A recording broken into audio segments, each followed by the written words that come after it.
Biblioteca Nag Hammadi. O Tratado Tripartite.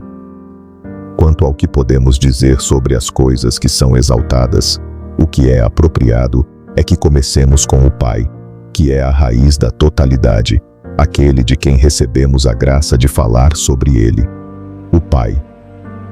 Ele existia antes que qualquer outra coisa além de si mesmo viesse à existência. O Pai é um só, como um número, pois ele é o primeiro e aquele que é apenas ele mesmo. No entanto, ele não é como um indivíduo solitário. De outra forma, como poderia ser pai? Pois sempre que há um pai, o nome Filho o segue. Mas o único, que sozinho é o Pai, é como uma raiz, com árvore, ramos e fruto. Disse dele que ele é um Pai no sentido próprio, visto que é inimitável e imutável. Por isso, ele é único no sentido próprio, e é um Deus, porque ninguém é um Deus para ele, nem ninguém é um Pai para ele.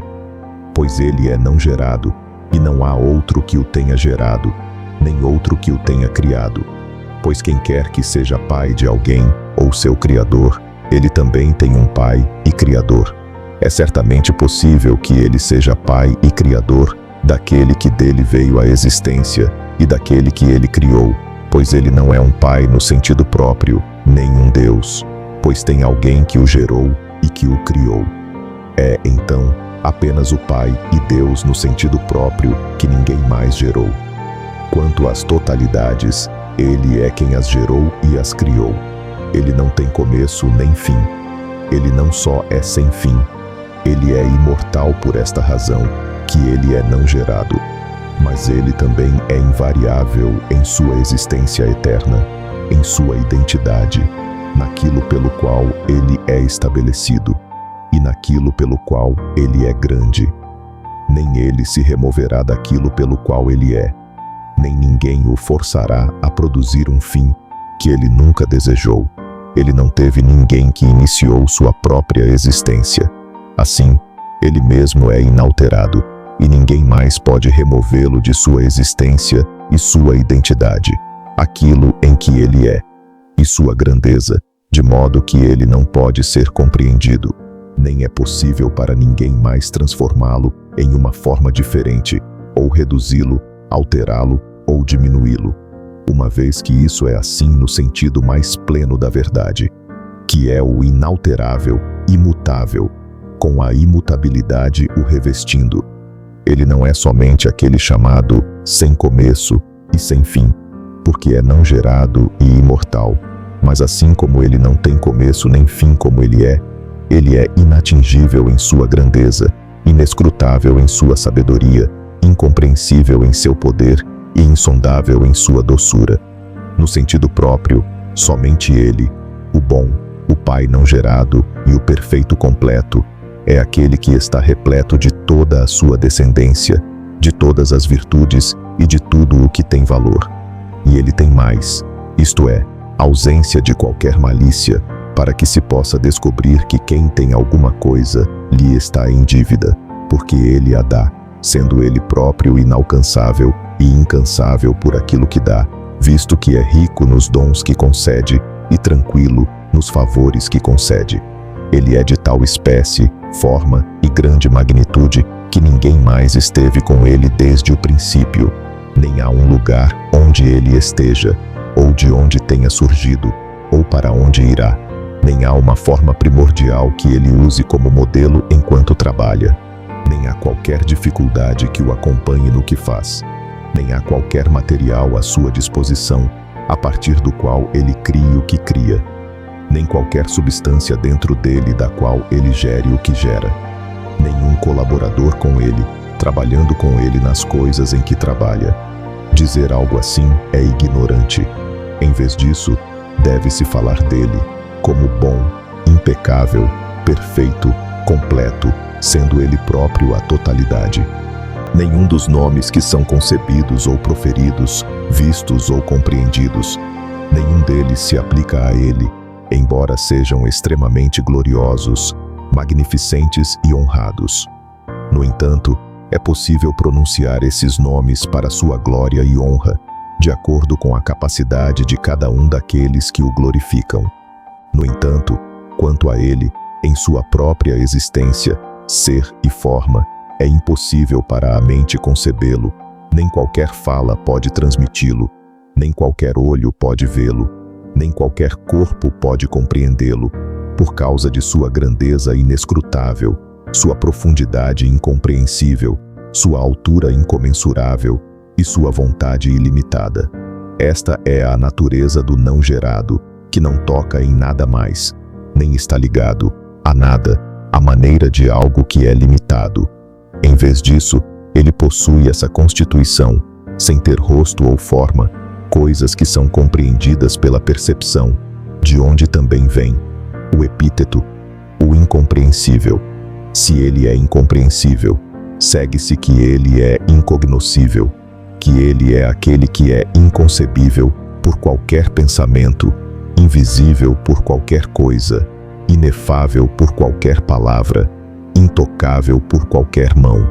Só ele é aquele que se conhece como ele é, juntamente com sua forma, sua grandeza e sua magnitude.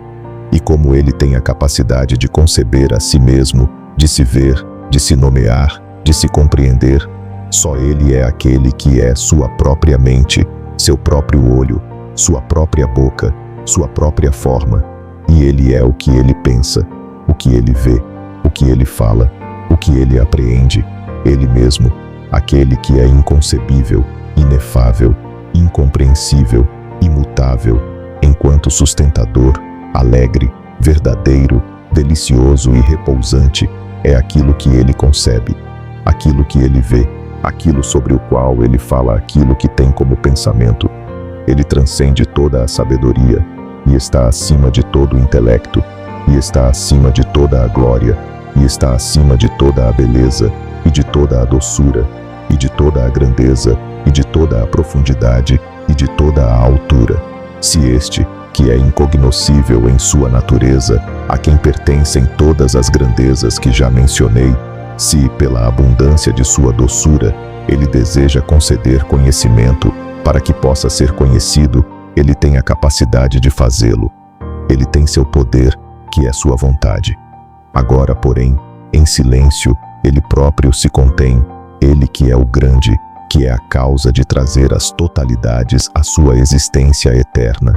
É no sentido próprio que ele se gera como inefável, visto que somente ele é autogerado, visto que se concebe a si mesmo e se conhece como é, o que é digno de sua admiração, glória, honra e louvor, ele produz por causa da imensidão de sua grandeza, da insondabilidade de sua sabedoria, da imensurável do seu poder e de sua doçura insaciável.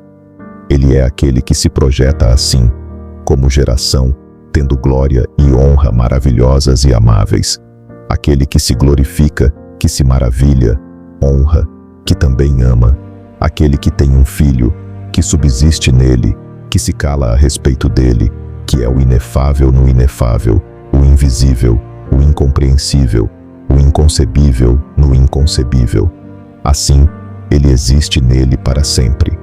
O Pai, da maneira que mencionamos anteriormente, de forma não gerada, é aquele em quem ele se conhece, que o gerou tendo um pensamento, que é o pensamento dele, isto é, a percepção dele, que é o de sua constituição para sempre. Isto é, no entanto, no sentido próprio, o silêncio, a sabedoria e a graça, se for designado corretamente desta forma. O Filho e a Igreja. Assim como o Pai existe no sentido próprio, aquele antes de quem não havia ninguém, e aquele além de quem não há outro não gerado, assim também o Filho existe no sentido próprio, aquele antes de quem não havia outro, e depois de quem nenhum outro filho existe. Portanto, ele é primogênito e filho único, primogênito, porque ninguém existe antes dele, e filho único, porque ninguém existe depois dele. Além disso, ele tem seu fruto, aquele que é incognoscível por causa de sua grandeza insuperável. No entanto, ele queria que fosse conhecido por causa das riquezas de sua doçura, e ele revelou o poder inexplicável, e combinou com ele a grande abundância de sua generosidade. Não só o Filho existiu desde o princípio, mas também a Igreja existiu desde o princípio. Ora, aquele que pensa que a descoberta de que o Filho é Filho único se opõe à afirmação sobre a Igreja, devido à qualidade misteriosa da matéria. Não é assim. Pois assim como o Pai é uma unidade e se revelou como Pai somente para ele, assim também o Filho foi considerado irmão somente para si mesmo, em virtude do fato de ser não gerado e sem princípio. Ele se maravilha consigo mesmo, juntamente com o Pai, e se dá glória, honra e amor. Além disso, ele também é aquele a quem concebe como filho, de acordo com as disposições, sem princípio e sem fim. Assim, a matéria é algo fixo. Sendo inumerável e ilimitada, sua descendência é indivisível. Aqueles que existem saíram do Filho e do Pai como beijos, por causa da multidão de alguns que se beijam com um pensamento bom e insaciável, sendo o beijo uma unidade, embora envolva muitos beijos. Isto quer dizer que é a Igreja composta de muitos homens que existiam antes dos éons, que é chamada no sentido próprio de os éons dos éons. Esta é a natureza dos santos espíritos imperecíveis, sobre os quais o Filho repousa, já que é sua essência, assim como o Pai repousa sobre o Filho. Emanações aeônicas. A Igreja existe nas disposições e propriedades em que o Pai e o Filho existem, como eu disse desde o início. Portanto, ela subsiste nas procriações de inumeráveis éons. Também de uma maneira incontável, eles também geram, pelas propriedades e disposições em que ela, a Igreja, existe. Pois estas compreendem a associação que eles formam uns com os outros e com aqueles que deles surgiram em direção ao Filho, para cuja glória eles existem. Portanto, não é possível para a mente concebê-lo. Ele era a perfeição daquele lugar. Nem pode a fala expressá-los, pois eles são inefáveis, inomináveis e inconcebíveis. Somente eles têm a capacidade de se nomear e de se conceber, pois eles não foram enraizados nesses lugares. Aqueles daquele lugar são inefáveis e inumeráveis no sistema que é tanto a maneira quanto o tamanho, a alegria, a felicidade do não gerado, inominável, inominável, inconcebível, invisível, incompreensível. É a plenitude da paternidade, de modo que sua abundância é uma geração dos éons. Eles estavam para sempre em pensamento, pois o Pai era como um pensamento e um lugar para eles. Quando suas gerações foram estabelecidas, aquele que está completamente no controle desejou tomar posse e trazer à luz aquilo que era deficiente e ele trouxe à luz aqueles, ele. Mas visto que ele é como é, ele é uma fonte, que não é diminuída pela água que flui abundantemente dela. Enquanto eles estavam no pensamento do Pai, isto é, na profundidade oculta, a profundidade os conhecia, mas eles eram incapazes de conhecer a profundidade em que estavam. Nem era possível para eles conhecerem a si mesmos, nem para eles conhecerem qualquer outra coisa. Ou seja, eles estavam com o Pai. Eles não existiam para si mesmos. Em vez disso, eles só tinham existência à maneira de uma semente, de modo que foi descoberto que eles existiam como um feto. Como a palavra, ele os gerou, subsistindo espermaticamente, e aqueles que ele deveria gerar ainda não haviam vindo à existência dele. Aquele que primeiro pensou neles, o Pai, não apenas para que existissem para ele, mas também para que existissem para si mesmos, para que pudessem então existir em seu pensamento como substância mental e para que pudessem existir também para si mesmos. Semeou um pensamento como uma semente espermática. Ora, para que pudessem conhecer o que existe para eles, ele graciosamente concedeu a forma inicial, enquanto para que pudessem reconhecer quem é o Pai que existe para eles, ele lhes deu o nome de Pai, por meio de uma voz que lhes proclamava que o que existe, existe por meio daquele nome. que eles têm em virtude do fato de terem vindo à existência, porque a exaltação, que lhes escapou à percepção, está no nome. A criança, enquanto na forma de feto, tem o suficiente para si, antes mesmo de ver aquele que a semeou. Portanto, eles tinham a única tarefa de procurá-la, percebendo que ela existe, sempre desejando descobrir o que existe. Uma vez que, no entanto, o Pai perfeito é bom, assim como ele não os ouviu de forma alguma para que existissem apenas em seu pensamento, mas antes concedeu que eles também pudessem vir a existir, assim também ele lhes dará a graça de conhecer o que existe, isto é, aquele que se conhece eternamente. Forma para conhecer o que existe, assim como as pessoas são geradas neste lugar. Quando nascem, estão na luz, para que vejam aqueles que as geraram. O Pai gerou tudo, como uma criança pequena, como uma gota de uma fonte, como uma flor de uma videira, como uma flor, como uma, necessitando de nutrição, crescimento e perfeição. Ele o reteve por um tempo. Aquele que havia pensado nisso desde o princípio, possuía isso desde o princípio e o viu, mas o fechou para aqueles que primeiro vieram dele. Ele fez isso, não por inveja, mas para que os éons não recebessem sua perfeição desde o princípio e não se exaltassem à glória, ao Pai, e pudessem pensar que somente por si mesmos eles têm isso. Mas assim como ele desejou conceder que eles pudessem vir a existir, também, a fim de que pudessem vir a existir como seres impecáveis, quando ele desejou, ele lhes deu a ideia perfeita de beneficência para com eles, aquele a quem ele elevou como luz para aqueles que vieram de si mesmo, aquele de quem eles tomam seu nome. Ele é o Filho, que é pleno, completo e imaculado. Ele o gerou misturado com o que saiu dele, participando da totalidade de acordo com, pelo qual cada um pode recebê-lo para si mesmo, embora tal não fosse sua grandeza antes de ser recebido por ela. Em vez disso, ele existe por si mesmo. Quanto às partes nas quais ele existe em sua própria maneira, forma e grandeza, é possível para vê-lo e falar sobre o que sabem dele, visto que o usam enquanto ele os usa, porque é possível para eles compreendê-lo. Ele, no entanto, é como é, incomparável, para que o Pai possa receber honra de cada um e se revelar, mesmo em sua inefabilidade, oculto e invisível, eles se maravilham com ele mentalmente. Portanto, a grandeza de sua elevação consiste no fato de que eles falam sobre ele e o veem.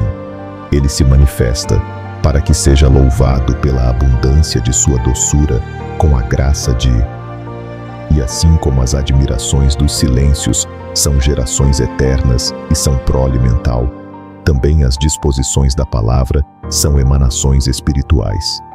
Tanto admirações quanto disposições, visto que pertencem a uma palavra, são sementes e pensamentos de sua prole, e raízes que vivem para sempre, parecendo prole que surgiu de si mesma, sendo mentes e prole espiritual para a glória do Pai.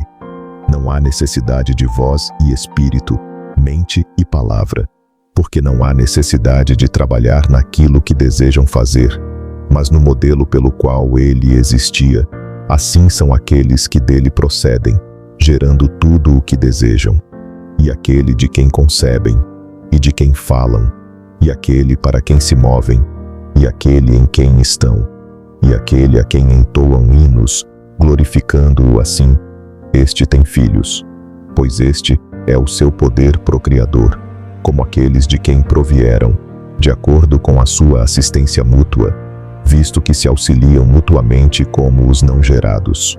O Pai, de acordo com sua posição exaltada sobre as totalidades, sendo um ser desconhecido e incompreensível, tem tamanha grandeza e magnitude que, se tivesse se revelado repentina e rapidamente a todos os exaltados, entre os éons que dele surgiram, eles teriam perecido. Portanto, ele reteve seu poder e sua inesgotabilidade dentro daquilo em que se encontra. Ele é inefável, inominável e exaltado acima de toda mente e toda palavra. Este, no entanto, estendeu-se, e foi aquilo que ele estendeu que deu um fundamento, um espaço e uma morada para o universo, um nome de seu ser, aquele por meio de quem, visto que ele é o Pai de todos, a partir de seu trabalho por aqueles que existem, tendo semeado em seus pensamentos para que pudessem buscá-lo. A abundância de seus consiste no fato de que eles entendem que ele existe e no fato de que eles perguntam o que é que estava existindo. Este lhes foi dado para desfrute, nutrição, alegria e abundância de iluminação, que consiste em sua colaboração no trabalho, em seu conhecimento e em sua convivência com eles. Isto é, aquele que é chamado e é, de fato, o Filho, visto que ele é a totalidade, e aquele de quem eles sabem tanto quem ele é, quanto quem o veste. Este é aquele que é chamado de Filho, e aquele de quem eles entendem que ele existe e que o buscavam. Este é aquele que existe como Pai e como aquele sobre quem eles não podem falar, e aquele de quem eles não concebem. Este é aquele que primeiro veio à existência. É impossível para alguém concebê-lo ou pensar nele, ou pode alguém aproximar-se ali, em direção ao exaltado, em direção ao pré-existente no sentido próprio, mas todos os nomes concebidos ou proferidos sobre ele são apresentados em honra, como um traço dele, de acordo com a capacidade de cada um daqueles que o glorificam.